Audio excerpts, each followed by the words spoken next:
Bonsoir, bonjour. Vous êtes avec moi, le baron Samedi. Tu vas partout, hein, peut-être chez les marabouts, les gars des affaires pour faire ta femme marcher derrière toi comme un chien, alors que tu es déjà un chien. Tu es déjà un chien, tu es déjà un dèche. Donc, vous devez vous dire pourquoi je dis une telle chose. Je m'explique un petit peu, c'est pour vous faire comprendre simplement que tu peux aller chez les marabouts, chez les gars des affaires, hindous, tout, mais si tu ne prends pas soin de toi, si tu ne t'occupes pas de toi, qui veut dire si tu te laisses aller à devenir un dèche, même si tu fais tous tes efforts là, tu dépenses tout ton argent, tu peux aller même en Haïti, et ta femme se rend compte que depuis qu'elle est partie, ta femme ou ton mari se rend compte depuis qu'elle est partie, eh bien, tu es devenu dans un sale état. Penses-tu qu'elle va revenir? Et admettons qu'elle revient, ou elle revienne. Penses-tu que ce sera la même chose, ça compte aussi, le physique? Je ne dis pas le physique est essentiel, mais je vais dire quand même, quand je parle de physique, je parle de propreté. Je parle de quelqu'un qui maintient son corps en bon état. Mais quand tu t'as laissé ton corps tomber en ruine et tu veux faire ta femme marcher derrière toi comme un chien, moi je dis il y a un problème parce que toi-même, tu ne sais pas même faire ton physique marcher derrière toi comme un chien. Comment? Je dis que tu ne peux pas faire ton physique marcher derrière toi comme un chien. Comment pourras-tu faire ta femme marcher derrière toi comme un chien? En gros, si tu ne comprends pas, si tu ne sais pas, si tu vas faire ton corps prendre soin de toi-même, hein, tu peux pas faire ton corps marcher comme un chien derrière, hein, pour s'occuper de toi. Donc c'est ce que j'avais à dire. Donc, ce que je vais vous faire comprendre, moi, je vous invite à faire cette prière. Mais comme je vous dis, en tant qu'expert en retour d'affection, moi, ce que je peux vous conseiller, parce que quand je parle d'expert en retour d'affection, je ne parle pas que de la magie, hein. Je parle de la psychologie avant tout. Parce qu'il faut comprendre, vous devez comprendre que la psychologie est avant tout d'ordre physique. Hein, parce que je vais m'expliquer. On nous fait croire que la psychologie, c'est d'ordre psychique ou bien mental. Mais moi, je vous dis non. La psychologie, mes frères, c'est bien d'autres physique, et la Bible dit. C'est d'autres physique, et ce qui est d'autres, ma frère, psychique, c'est ce qui est esprit. Hein? C'est ce qui est esprit. Hein? La psychologie, c'est pas un esprit, mes frères. C'est des pensées que... La psychologie, excuse-moi, la psychologie, ce sont des choses que nous cerveau enregistrées, des choses vécues, des expériences. Mais ce n'est pas un truc de l'esprit. Ce n'est pas une vision comme Paul ou bien Jean a reçu dans l'Apocalypse. Donc on ne peut pas parler de choses mais mentales ou comme on nous fait. Mental, c'est l'esprit. Tout ça, c'est de l'esprit, invisible. Vous comprenez? Donc si on nous parle de psychologie, c'est parce qu'il y a des traces physiques, mes frères. Il y a des traces physiques. Quand tu prends une femme qu'on a battue, mes frères, physiquement, on voit les traces. Et puis après, elle va ressentir la façon que son cerveau va enregistrer, elle va ressentir les choses, mes frères, mentalement ou psychologiquement, qui veut dire elle sera atteinte dans son esprit par rapport que son corps a été violenté ou battu. Donc, vous faire comprendre, mes frères, si vous allez voir un psychologue et puis elle vous entraîne sur un autre psychologique et puis l'autre psychologique, que là où elle vous entraîne, c'est parler de votre vécu, mes frères, j'en doute que votre mal pourra être guéri. J'en doute que votre mal pourra être guéri parce que ce qui vous a été fait, c'est pas mentalement ça a été fait. Il faut comprendre, c'est pas mentalement, c'est pas psychologiquement ça a été fait.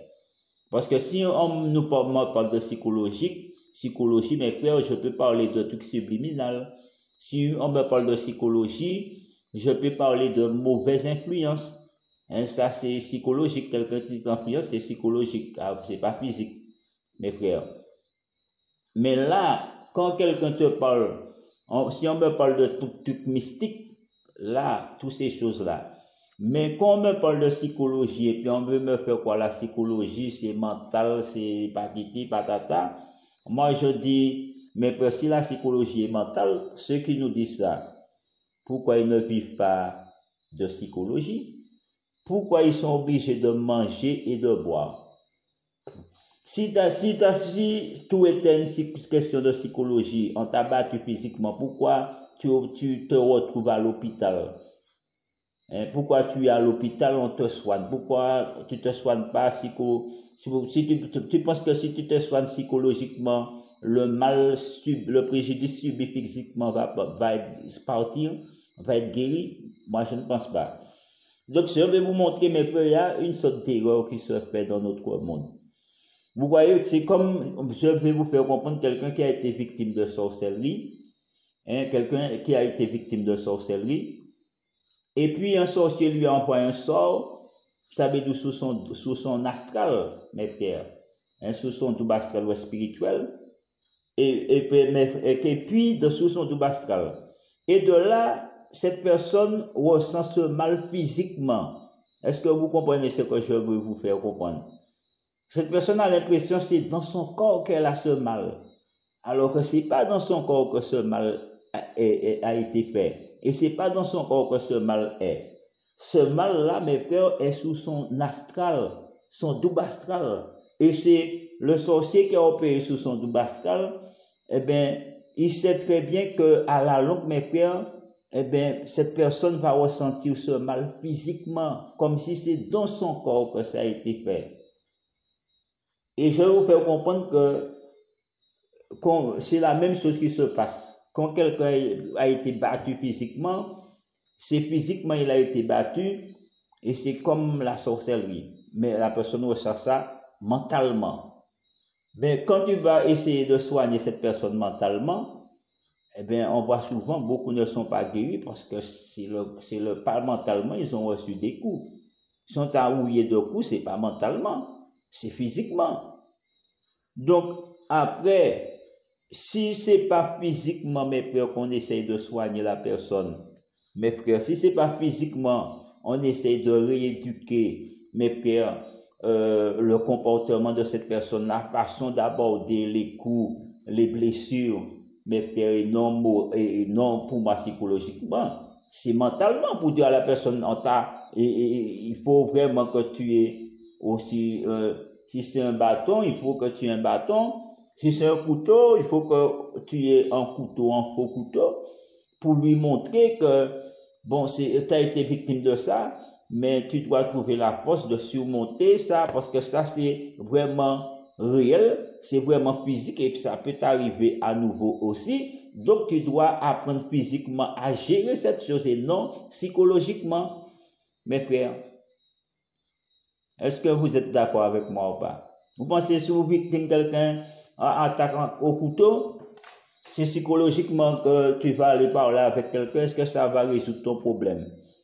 Si tu as la phobie du couteau, si tu parles machin, au lieu d'aller dans une salle je te fais comprendre, une salle de self-défense, au lieu d'aller voir un expert qui va te montrer des techniques comment te défendre contre des techniques au couteau pour que ta phobie disparaisse, mais je vais vous montrer que c'est physiquement. Il faut que tu ailles dans une salle, il faut que tu t'entraînes contre les machines techniques au couteau pour que tu puisses te rendre compte.